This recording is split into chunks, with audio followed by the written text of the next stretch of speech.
Hello friend, स्वागत है आप सभी का एक बार फिर से आपके अपने एस क्लासेस पर। आप अच्छे होंगे, स्वस्थ होंगे और अच्छे से एसएससी जीडी की आप लोग तैयारी कर रहे होंगे, क्योंकि आपको 2024 का एग्ज़ाम पेपर आपको निकालना है और सिलेक्शन को लेना है। इस क्लास में सामान्य ज्ञान के 20 प्रश्न और सामान्य हिंदी के 20 प्रश्नों को लिया गया है, जो कि 2024 में आपसे पूछे जा चुके हैं। इसलिए आप क्लास को पूरा देखें, कहीं से भी स्किप ना करें, क्योंकि ये प्रीवियस ईयर 2024 के क्वेश्चनों को लिया गया है। इससे आपको यह पता चल जाएगा कि 2024 में किस तरह के प्रश्न जी के पूछी गई थी, आपसे हिंदी पूछी गई थी। तो इससे आपको आइडिया हो जाएगा ओवरऑल कि किस तरह के प्रश्न एसएससी जीडी में पूछे जाते हैं। यदि आप थोड़ी सी भी तैयारी कर लेंगे और भी से तैयारी में लगे रहे, तब आपका सिलेक्शन कोई नहीं रोक सकता है। इसलिए आप तैयारी करते रहें, निरंतर तैयारी करें और पढ़ाई जारी रखें अपनी।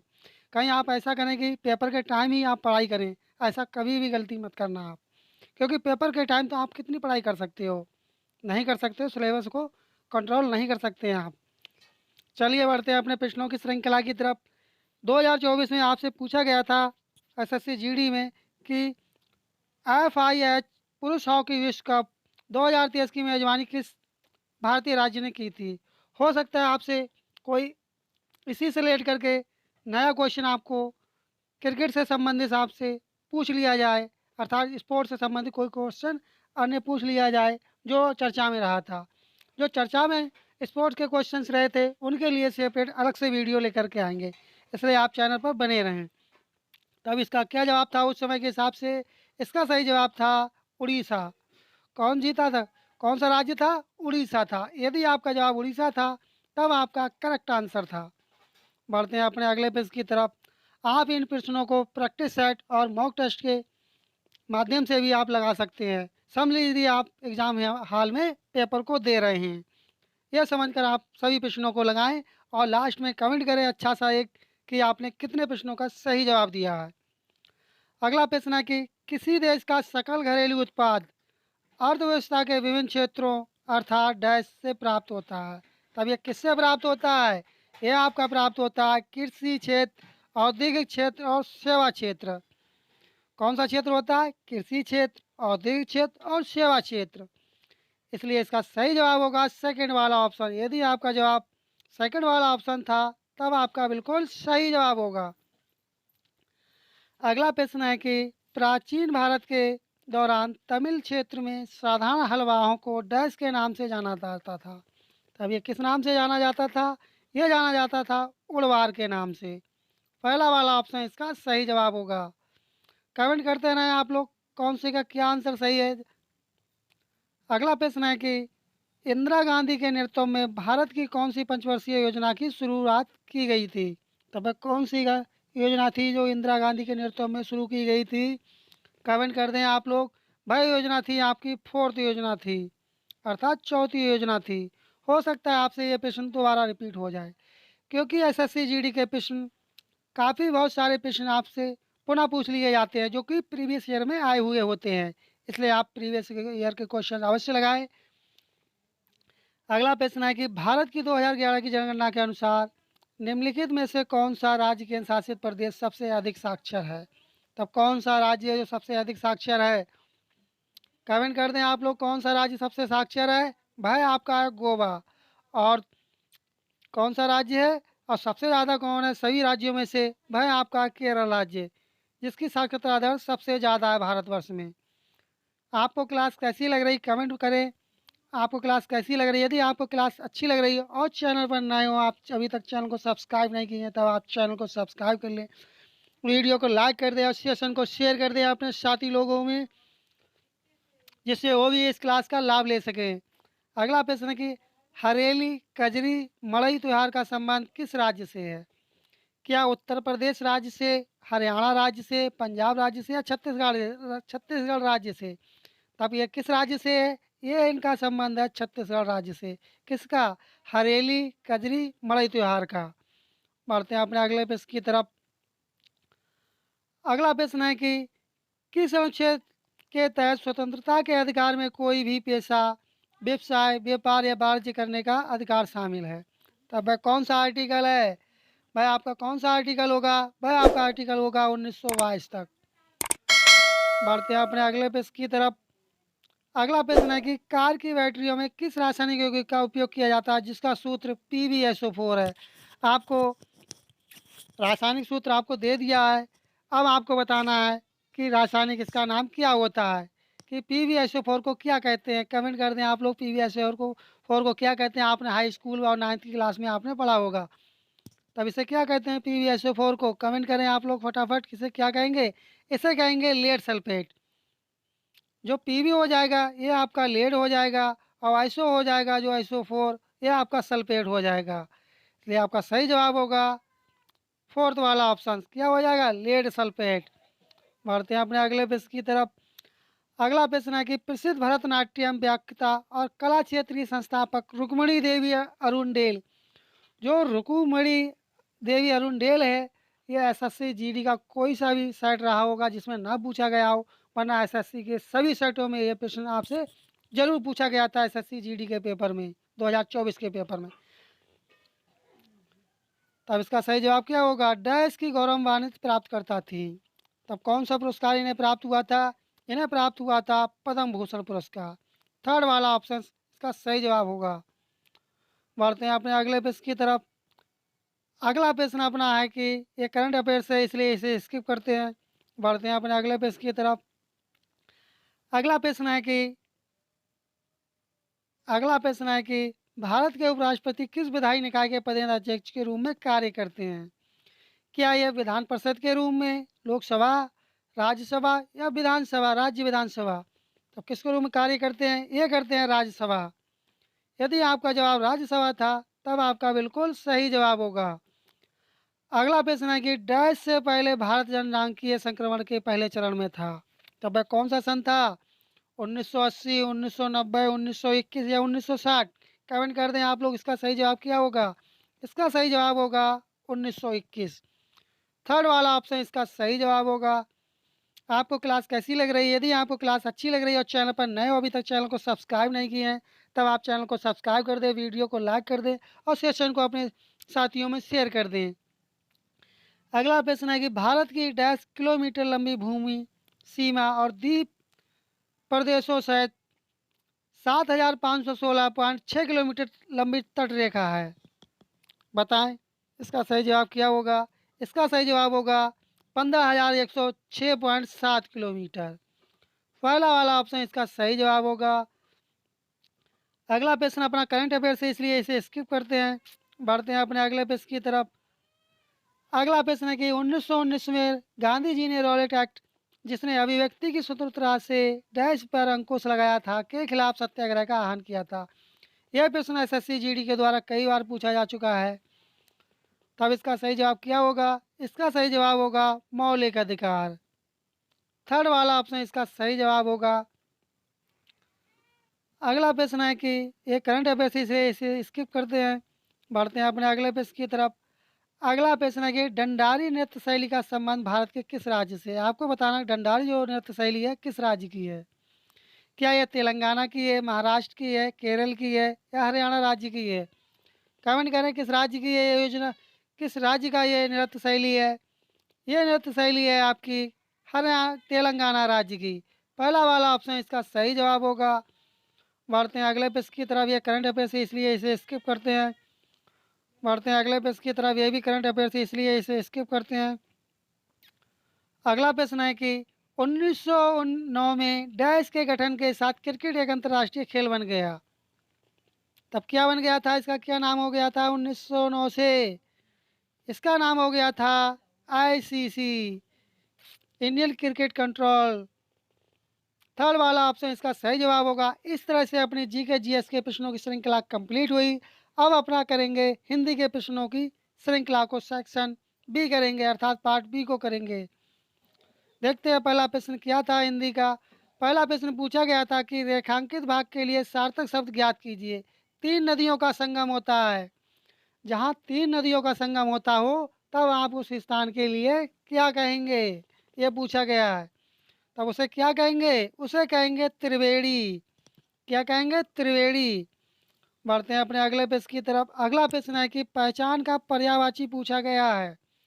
बताएं पहचान का पर्यायवाची क्या होगा।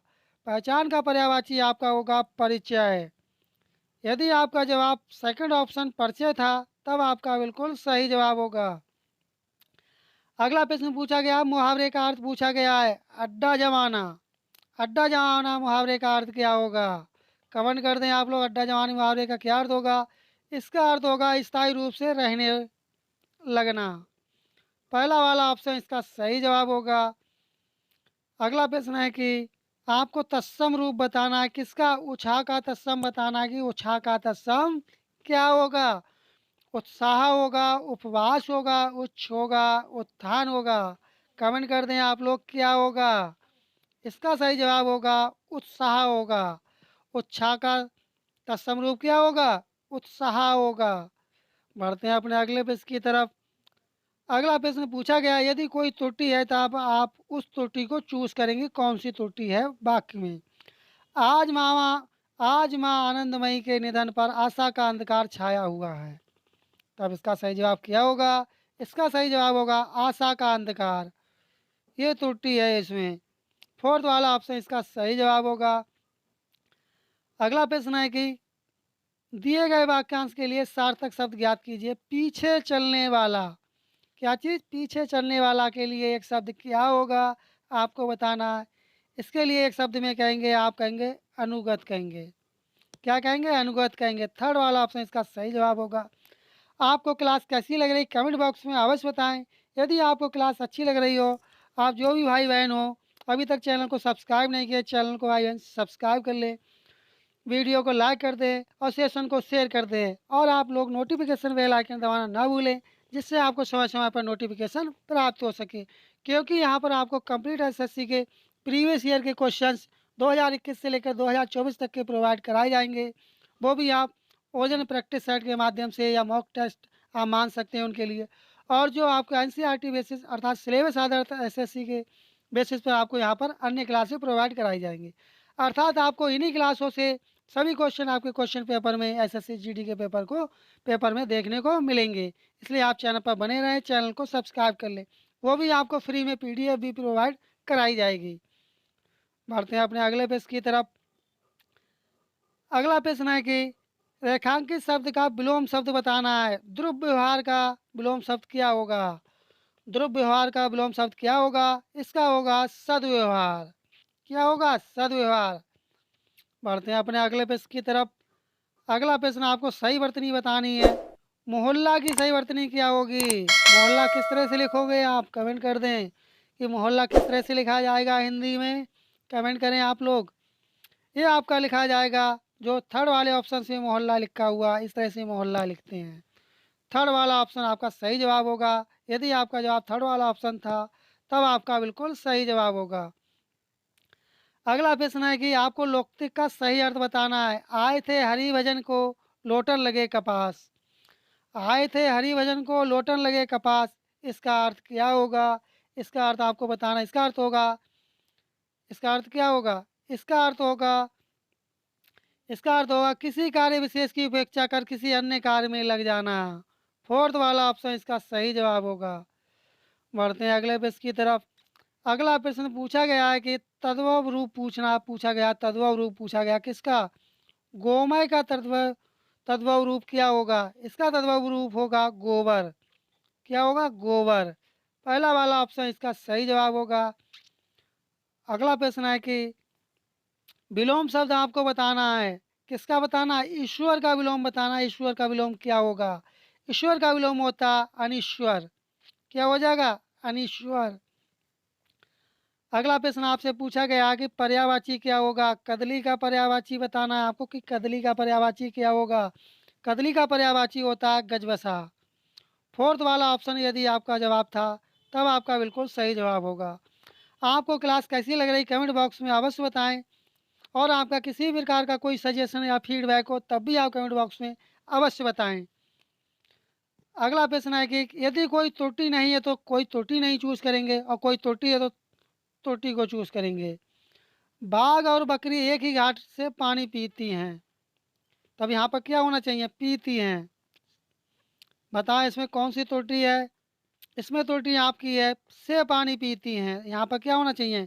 बाघ और बकरी एक ही घाट से पानी पीते हैं। क्या होता है? पानी पीते हैं, यहाँ पर पीते होना चाहिए था। बढ़ते हैं अपने अगले प्रश्न की तरफ।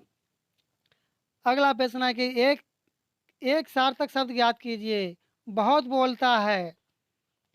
जो बहुत बोलता हो तब उसके लिए आप लोग क्या कहेंगे? आप भाई बहन क्या कहेंगे उसके लिए जो ज़्यादा बोलता हो? कमेंट करें आप लोग। प्रवक्ता कहेंगे, अधिवक्ता कहेंगे, मितभाषी कहेंगे या वाचाल कहेंगे? क्या कहेंगे? जो बहुत बोलता हो उसे आप कहेंगे वाचाल कहेंगे। यदि आपका जवाब वाचाल था तब आपका बिल्कुल सही जवाब था। बढ़ते हैं अपने अगले प्रश्न की तरफ। अगला प्रश्न आपको बताना, सही वर्तनी ज्ञात करनी है, सही वर्तनी बतानी। पेश की सही वर्तनी क्या होगी? पेश की सही वर्तनी क्या होगी? कमेंट कर दें आप लोग। इसकी सही वर्तनी होगी पेश, इस तरह से होगी पेश। थर्ड वाला ऑप्शन इसका सही जवाब होगा।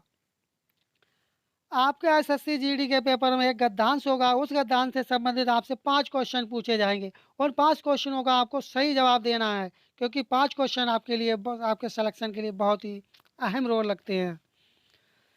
देखते हैं क्या पूछा गया है। भारत देश किसी जमाने में सोने की चिड़िया कहा जाता था। यह बात सत्य, सोने की चिड़िया कहा जाता था किसी जमाने में। अपने वैभव और डैश के लिए जाना जाता था। तब किसके लिए जाना जाता था? ये किसके लिए जाना जाता था? यह जाना जाता था संस्कृति के लिए।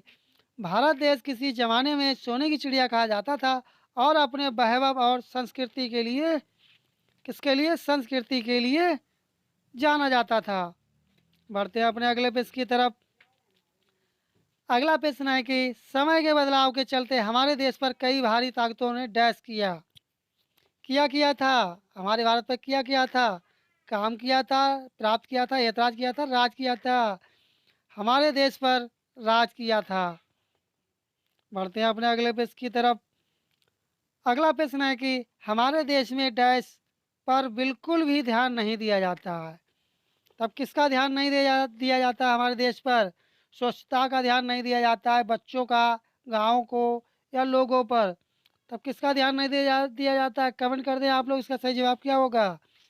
किसका ध्यान नहीं दिया जाता है? स्वच्छता का ध्यान नहीं दिया जाता है।